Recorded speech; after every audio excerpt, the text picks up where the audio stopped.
I represent the beauty industry.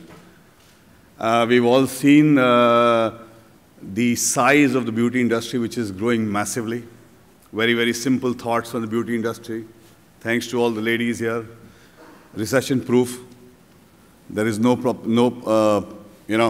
know that no matter whether the stock exchange goes up and down, this industry is never going to die.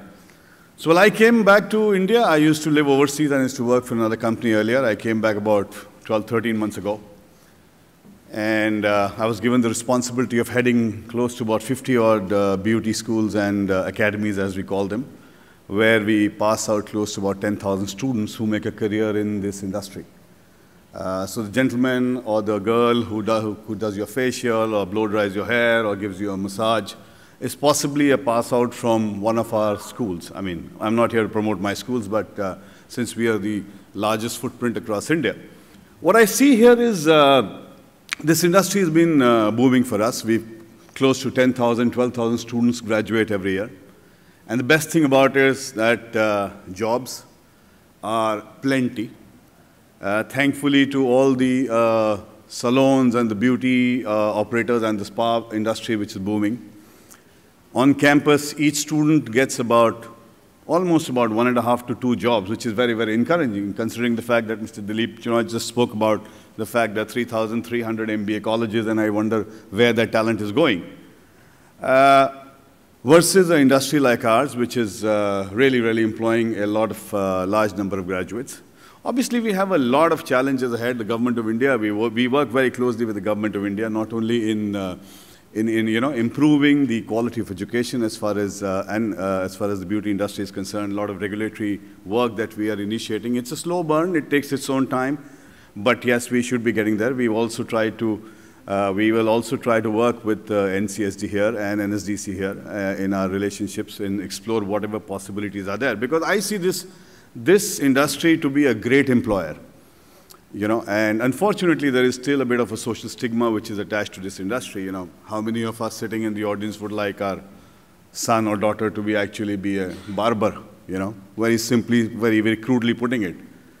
But the fact of the matter remains is that would you like him to go to an MBA college or go to an ITI and come out with a paper where he has no employment versus come to a place where he can make his career, where he can hone his creative skills and pick up a great job. And I say a great job, I'll give you a very simple example.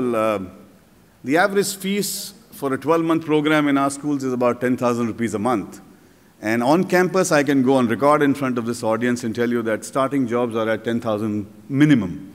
So that's a great employment to invest. That's a great ROI which the student or the parent can benefit from. So essentially what I want to say is that while there are, we all know the importance of vocational education, and I agree that India is definitely moving towards the value of having a job versus a degree. And I see people in this small industry, and I see a shift where people are coming from better stratas of society. They're making a career, they're making moves here, parents are supporting them. Industry is supporting them, thankfully, because a large number of private players are here. So there is a definite shift which is happening, but I think we need a lot of support from the government and from a lot of people, from everybody here to actually help us overcome the stigma which is still associated with this industry. There is a lot of explosion of beauty which is happening in the Tier B towns, and one of the points that we wanted to speak about was that is there an employment potential or is there some kind of a explosion that we're witnessing in Tier B towns? And as I came in earlier, one of the gentlemen here met me and said, what are your views on Tier B and Tier C towns? I said, well, having been here for the last 12, 13 months, I've seen that Tier B towns are definitely where, because you see, finally it's linked to the consumption, So just like drawing a parallel, so if a big bazaar opens in a Jaipur or in a Pondicherry, obviously it needs talent, it needs employment, right? But similarly for us, if there is a consumption in the Tier B towns, there's definitely a huge talent need which is happening. However, the journey in the Tier C towns is definitely not yet there. I don't think India is ready for Tier C towns as yet. Lots of challenges are there. It'll take its own time. So if we are here to say that Tier 3 towns or Tier C towns are really the future, I personally would say that it's a slow burn. It's not so, it's still early days for these markets. There's enough of potential in the tier B and the metros where one has not really exhausted the potential. So, summing it up, I think, yes, we all need to understand the importance of vocational. We've all been here and done that. We've discovered it, and I'm glad that the government is participating in this. But it'll need a big shift in our mental thinking, in our thinking that am I ready to send my kid to a vocational college versus him getting a BCom or a BA or a BBA or an MBA. I mean, I'm an MBA myself, but honestly, that's the challenge which the Indian mindset has to overcome before this industry can really take off, or any vocational industry can take off. So I would like, all of us to think and ponder over this, and maybe we can spare a few thoughts on this, right? So thank you very much.